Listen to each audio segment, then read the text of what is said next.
So sports continues to be one of the world's most cherished cultural hallmarks. The sports market is projected to reach $73.5 billion in 2019. And today we're going to discuss the ways in the shift towards data analytics can improve everything from a player's performance to the fan experience. I'm Steve Stout, CEO of Translation, a full-service communications firm. We work with the NBA, we work with the NFL, we work with State Farm in their sports and marketing areas. So I think let's get ready to have a very good discussion around how sports, communications, and data work together. Before we get into the discussion, I'd like to introduce some of our panelists. I'd first proud to present Landon Donovan, celebrated veteran of the U.S. men's soccer team. Let's give him a round of applause. Four-time U.S. Soccer Athlete of the Year, six-time MLS Cup winner, the league's highest scoring male player in the world. There it is, Landon Donovan. Next, Eric Petroselli, general manager. Give him the same round of applause, make him feel like an athlete. Everybody wants to feel like an athlete. General manager, sports division of Zebra Technologies. I got a fun fact. Not a fun fact, well, Eric, just give it up for Eric. He served in our nation's Air Force for 5 years and received an honor, National Defense Service. Give him a round of applause. Captain. Now we have Claudio Reina, sports director. Give it up. Another great athlete. It's an honor. Sporting director of the New York City Football Club. Played 4 World Cups. Took us to the quarterfinals. Thank you very much. We beat Mexico. That was really great. Highlight. And then we got Noah Fishback. Noah Fishback runs sports and product executive from Grace Note. Make him feel like an athlete. Noah's responsible for directing and developing new data-driven solutions to enhance the fan experience. So fellas, let's get into this. And I'm gonna start with Eric and Noah first, the business guys on this. And tell me quickly about Grace Note and about Zebra. Just give me a little snapshot about what you guys do and how you use data analytics and the sports experience. Sure. So at Gracenote, we capture data, we analyze it, and we distribute it out to multiple clients. We capture data for over 200 different sports leagues around the world, 4,000 different competitions, anything from rugby to soccer to American football. We then take all that information and we have teams of individuals who are responsible for sort of making sense of that information. So there's a lot of just sort of event collection, and you syndicate that information out to various partners. But we also take that information and we look at it and we say, well, how do you provide context to it? And context of information is, well, how should we help a client of ours think about how to train an athlete? How do they... As the client, is it a sports team? Is it a franchise? Yeah, so we provide data to MVPDs, we provide data to newspapers, we provide data to ESPN and whatnot. But we also provide data to international federations and national governing bodies. So the USOC is a client, IOC, people like that. And what we do when we help them is you take a look and you quantify athletes and how they should look at investing resources and training their athletes. So it's not about just sort of saying, collecting information to say, here's how fast a swimmer swam, but it's also to say, here's how fast that swimmer swam, and compare that athlete to athletes across the world at different age ranges. So that individual, so that governing body can say, hey, that person is somebody worth investing in and continuing on. Got it. Eric? Yeah, so if you think about where Greystone is in the value chain, Zebra is more at the beginning of it, in basically generating the data that companies can then take and distribute. So Zebra is a global technology company, and we've prided ourselves in providing what we call enterprise asset intelligence solutions. And we've done that across a variety of industries: healthcare, industrial manufacturing, transportation and logistics, and retail. And what we saw when there was an opportunity in sports was to take those learnings from those different industries and apply it into sports and provide a tracking solution that could really transform the business in the industry. And so we did that and have deployed that for the NFL, college football. We did the CFP playoff games last year. We also have the solution that we've tested with some soccer clubs. So our solution and what we try and provide is really, we like to refer to it as providing operational visibility to managers so they can make better, faster, smarter decisions. So we incorporate RFID technology where we put tags on players. We have receivers in stadiums that collect that data and determine location and motion information, and then we quantify that into analytics to provide to customers. So, Landon and Claudia, you got, companies here that specialize in data and analytics. You guys are former players, now coaches and general managers.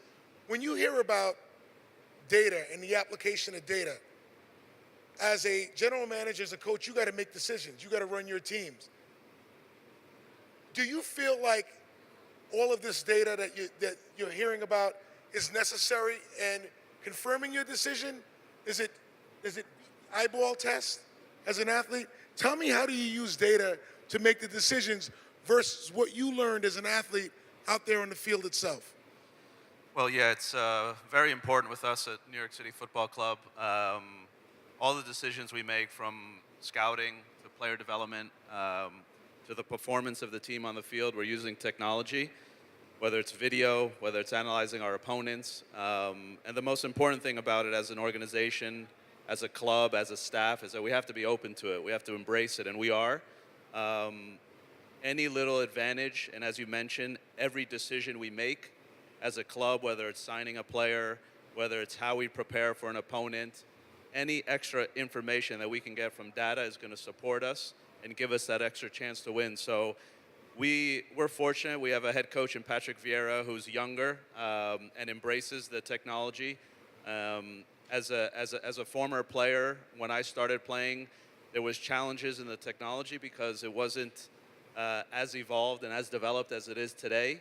And it's extremely important for us. I think every decision we make, any information that's provided from us to us, makes us much more comfortable in the direction we make, decision we make, and direction we take as a club.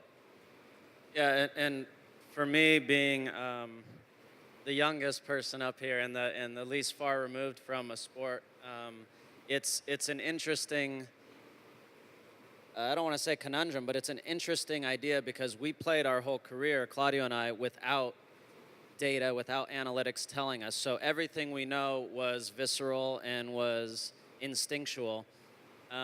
It's an interesting time in sports, and particularly in soccer. And in other sports now, it's been, with Billy Beane, with now the NBA is getting more into it. As you guys talked about backstage, the NFL is more into data analytics and how it works.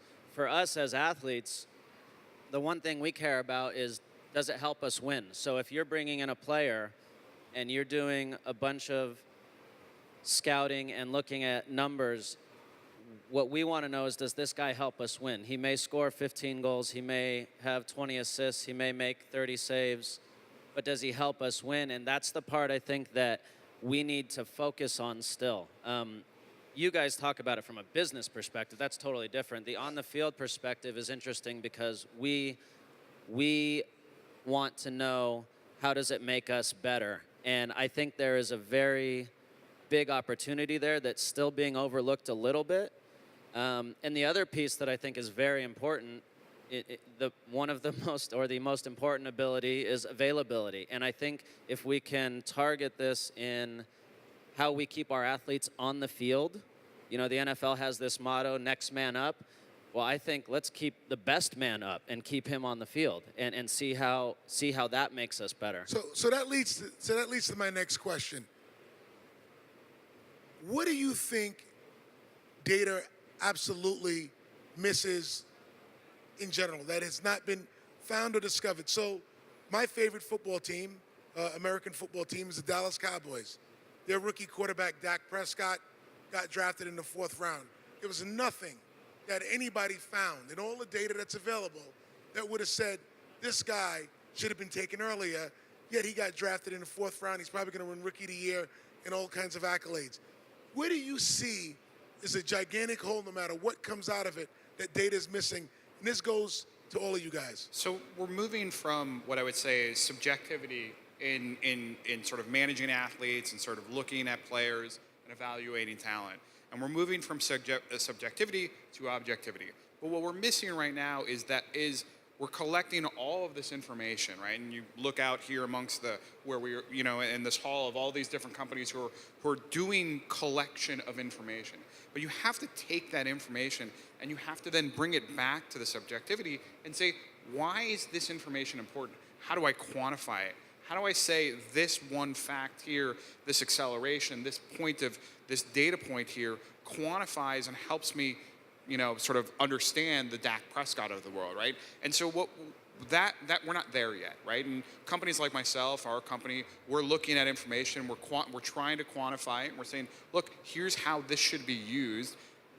Use it in this fashion. But we're collecting so much information, you cannot miss the aspect of, hey, there's been people like Claudio and Landon who have kind of know intuitively what is a player is good or bad, and we need to bridge that gap. You need to bridge that gap. So tell me, so go ahead, can that, as an athlete, forget as a business guy now, guys managing teams, do you believe that there's any sense of data that can bridge that gap? Absolutely. There's no question. And I touched on it briefly, but I think on the medicine side, on the preventative piece of sports, I think we're missing big time still. The NFL has had record number of season-ending injuries over the last few years. ACLs, Achilles, those kind of things. And everybody just says, oh, well, it's unlucky. It's not unlucky. There's a reason for it. There's injuries that are unavoidable, things that can happen. But that piece of it, we're still missing. Why does Drew Brees play every game and never miss a game? Why did Cal Ripken never miss a game? Is there a genetic component? Yeah, probably. But they're doing things that there's a reason why they're able to stay on the field. And we need to look into that deeper and start to understand. So that's one piece.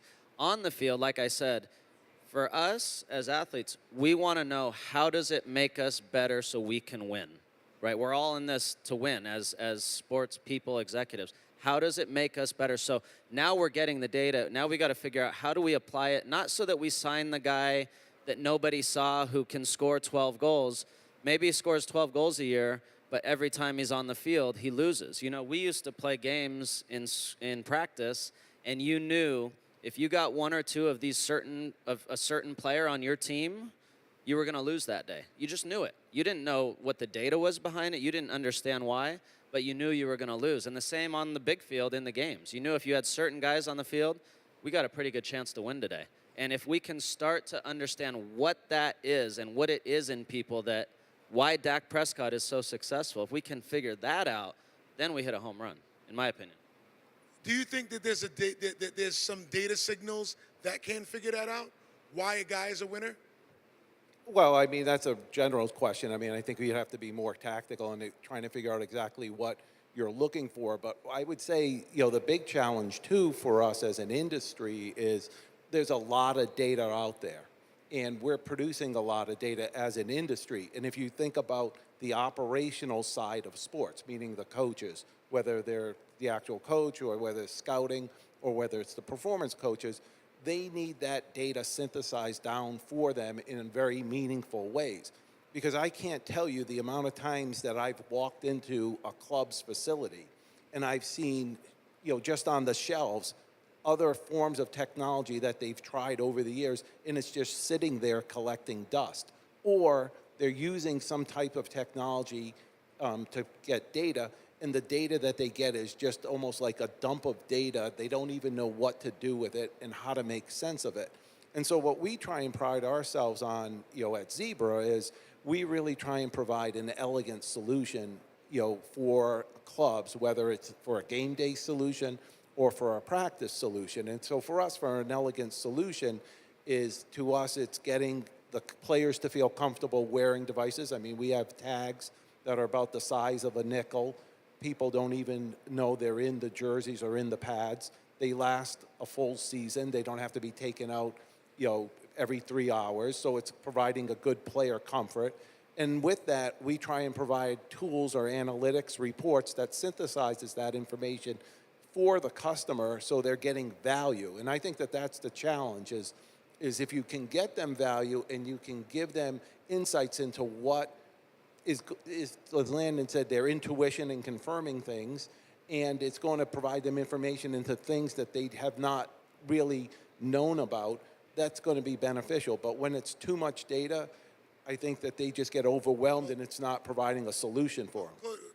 Go ahead, Claudio. Yeah, so I'm a little bit in between here. I think scientific evidence is very important, and you're going to use it. But at the same time, there are experts out there that do a lot of homework in terms of trying to find out a little bit more about the player. So, when we are going to sign and invest in a player, it's important that we understand the background of the player. And sometimes there's some red flags, whether a player's been traded or sold to many different teams. And why is that? Is it because of problems he had off the field? Did he not perform well because he didn't look after himself? Was he not a good teammate?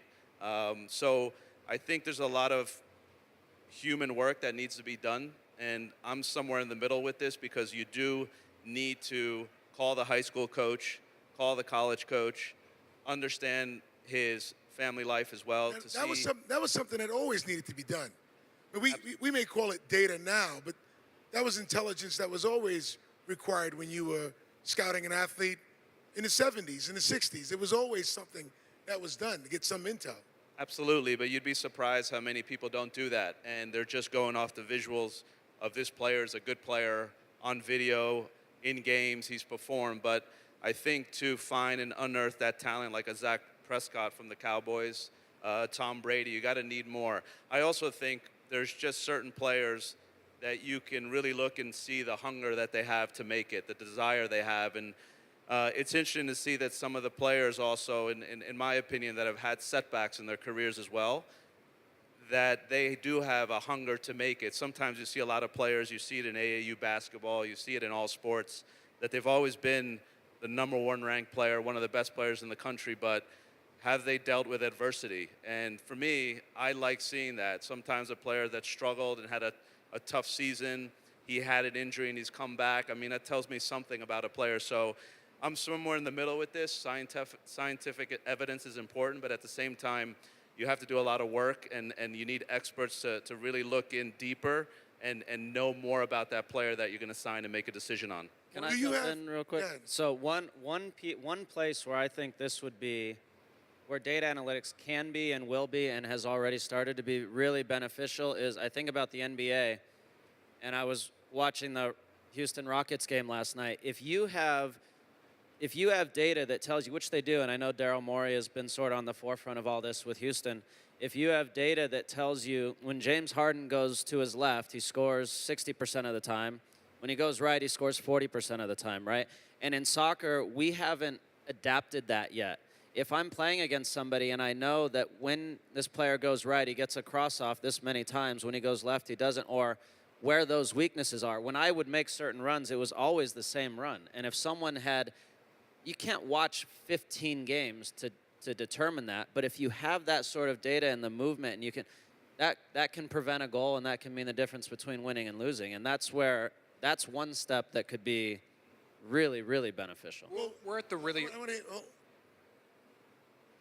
Is there any demonstrable difference that you guys have seen in your business since the application of data, where you could say, this is what it looked like beforehand, and as soon as we got involved, there's an absolute difference. There's a clear benefit on the other end as a result of data being applied. Do you have an example of such? Well, I mean, specifically with us, I mean, we work a lot with a lot of, as I was mentioning, national governing bodies and Olympic federations and things like that.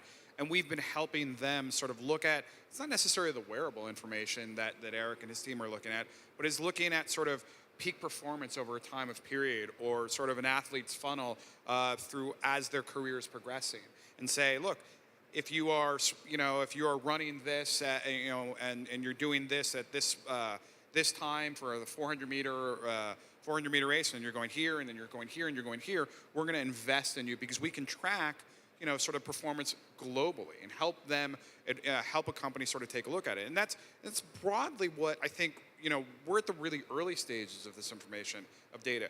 One of the things when I was at the NFL, you had a coach ask and say, well, this is really good, and this is interesting, but I need to know how this compares to another athlete, right? Landon just mentioned, I always did, made a run on a certain part of the field, but what we need to start doing, and this is sort of will come with reps, and as you collect more and more information, is to say, look, well, who's the next Landon Donovan? Who has similar types of characteristics in what they did, so you can compare the athlete over time. Now that doesn't, to Claudio's point, there's still a whole other aspect of that, which is sort of the what I would say is the mental, the emotional aspect of an athlete, but you can still quantify the physical characteristics and the physical traits of an athlete, and then say, okay, well, cool, here's where that player is, and I'm going to invest in that, I'm going to move them along because they have similar characteristics. You have a demonstrable difference. Yeah, 100%. So we have systems that are out there with NFL clubs for practice, and I can tell you that I'm not going to mention the specific teams and what they do, but they look at the data right after practice on a day-by-day basis. They will bring it to the head coach, and I've seen on numerous occasions where they've adjusted the next day's practice, where maybe that next day practice was going to be a high-intensity practice, and they've dialed it back to a medium-intensity practice based on the information that they've been provided. So I think the critical part, Landon even mentioned this before, like when we look at things at Zebra, we're trying to provide as accurate and precise data as possible, and we're trying to provide it in a real-time scenario so people can make those decisions that they're trying to make. But they're definitely using the data to make those decisions in practice. Claudio, you talked about that. As I looked at you, one of your talks, and you spoke about less games, but more quality games as a way to get players more prepared. Have you used that? Did that come from data, or did that come from just you speaking to people in your own personal experiences? Well, in soccer, we use a term called periodization, where the fitness coaches and the performance coaches have really, really improved in terms of how to control a player's load and training load over the entire season. That's something that did not exist when I played. We would do double days all the time, and you realize that players would get fatigued at some point in the season. Now, you see the performance coach walking up to the head coach at our club, tapping him on the shoulder and saying, I think you need to pull a couple players out of practice. They shouldn't be doing the last 20 minutes, or they shouldn't do this exercise because their monitoring system, their GPS system is showing fatigue. So these are the advances that exist now that give you that extra, that little extra to get a result, because a player, if he continues to push, may get an injury.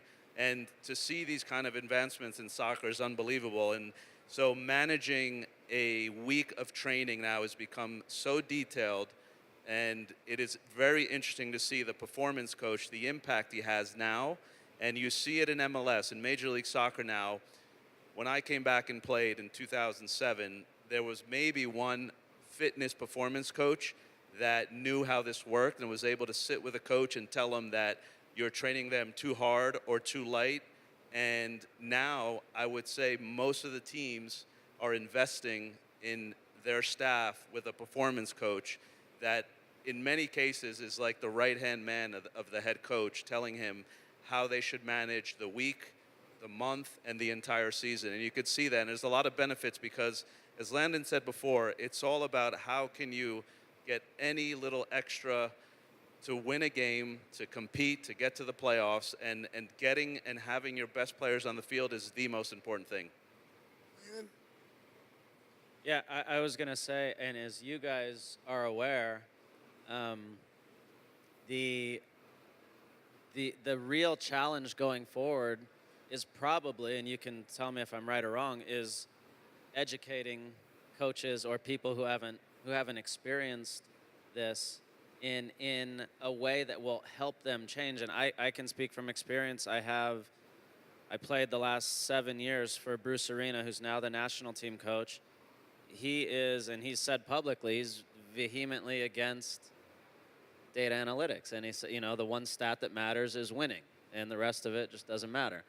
But I've also seen him over time with our sports scientists understand that there's pieces of this along the way that will help you win.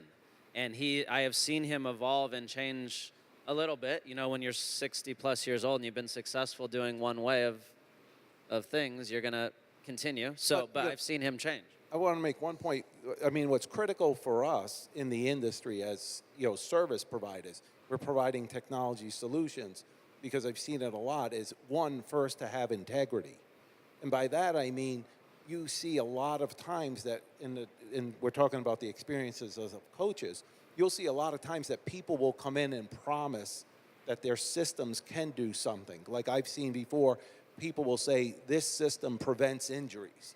You know, well, no one system prevents injuries. It's going to give you a piece of data and insight, and there's a lot of things that go into an athlete and their training and what causes an injury. It may be performance related. It could just be hydration related. It could be nutritional related, you know, sleep deprivation, a lot of things. So I think one part of it that we have to do a better job of is integrity, because that will help in adoption, because you're not trying to, like, in essence, sell somebody, you know, really a false hope, and then they have a bad experience, and then they don't want to use it and trust the data. Yeah. So this question is specifically for the former players. So it's with all of this data, in order to get all this data, it gets very pervasive. A lot of instant replays for calls, goal line technologies, in-game headphone experiences, the whole thing. Do you believe, in your opinion, that it can go too far? Are you sensitive to affect the authenticity of the sport itself? I think it can go too far, but I'm very much in favor of getting things right. We work too hard preseason through the year to get to a point in the season where you know you scored a goal that went over the line, but the linesman didn't see it, and there's no technology to tell you that, and you lose a game. And that to me would devastate me. And by the way, that affects jobs, and that affects careers and livelihoods and families, right? If that means you won a championship versus not, you get a different contract the next year. Maybe you get a contract the next year. All those things matter. So I'm in favor of getting it right. Let's get it right. And technology can help us get it right. Now, if it takes 4 minutes every time there's a potential goal, maybe we need to look at it. But I think there's very easy ways to, especially with communication and headset between, and I'm talking about soccer, between officials, to say yes or no. It was in or it wasn't. And that's, you know, that's my opinion. Yeah, I think it's certainly generational, and you have players today in their early to mid-20s that are very, very open to this. They're very used to it. They're very savvy. They are open enough to share to the world on Snapchat and Twitter their lives. So them getting information on how they perform, how they can get better is real. Do you think it affects the authenticity of the sport? The sport you grew up in love, watching Maradona play. We spoke about it. You know, in Argentina, there was no technology. It's what you fell in love with. It's what made you play. Do you believe that technology can go so far it affects what you believe is the purity and the soul of the sport? I don't know. I'm all for it, to be honest. I think we're moving on, and you see the sport today. Athletes are bigger, they're faster, they're stronger. I'm one to say that today's athletes are better than the ones before. So Lionel Messi, for me, is better than a Diego Maradona. The game and the intensity of the game that he's playing with right now is much more difficult than when I played in years past. So, you know, it's difficult to say, really.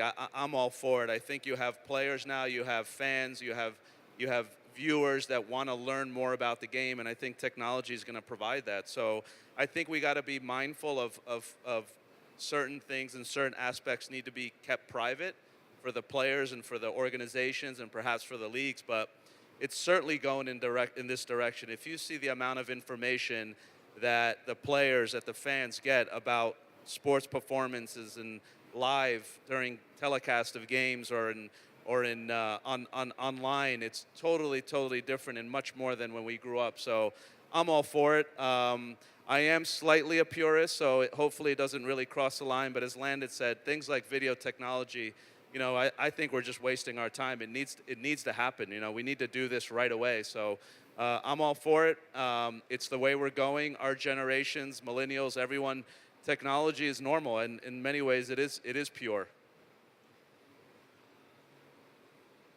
I want to get from each of you guys, give me a minute on where do you believe sports science and data improves the fan experience in the future? Well, I think from improving the fan experience, I think as Claudio and Landon were saying, the goal line technology and things like that, we have 4K televisions. We're sitting at home. We're so passionate about our teams.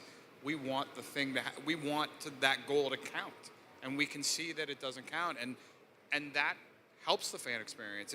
I think it makes the fans smarter. I think it really brings something into, as I'm watching at home, understanding why Mike Trout is a better player than somebody else, because I now understand more about OPS or OBS and all the different metrics that are coming out about that. And I think the same thing in basketball. I can now quantify players and why they're much better. We as an industry have to do a job of educating. It's not going to happen overnight. You look at sort of baseball, which has had this education process over 15 years, 20 years. A fan today watching baseball is very different than a fan today 20 years ago. They're thinking about different stats. It's not just home run, average, and RBIs. Yeah, I agree. And it's as a fan of sports, I want as much info as you can give me when I'm watching a game. So if some people aren't into stats, don't want that, but I think a lot of people do. I want to know. I love knowing, how many times Odell Beckham was thrown to, and when he's better on certain routes. I want to know how much James Harden runs each game. I want to know all that. I think from a fan perspective, it's fascinating to see. It'll cut both ways. It'll make the fan feel like they know the sport more, which is maybe dangerous. But it also gives you an appreciation for what athletes do and what they go through to perform at this level. And I think it's great. As long as Claudio touched on, you have to be sensitive to the personal side of it. So if James Harden runs 5 miles a game and his teammate runs 3, maybe his teammate's thinking, well, shoot, am I going to look lazy? But maybe also for me personally, I was telling you guys backstage, it keeps you honest. Right? So in the locker room after the game, if everyone's mileage is posted and you're at the bottom, your teammates are going, hey, man, pick it up a little. And maybe it keeps guys honest a little bit. So as far as the fan experience is concerned, I think it all drives to the whole aspect of personalization.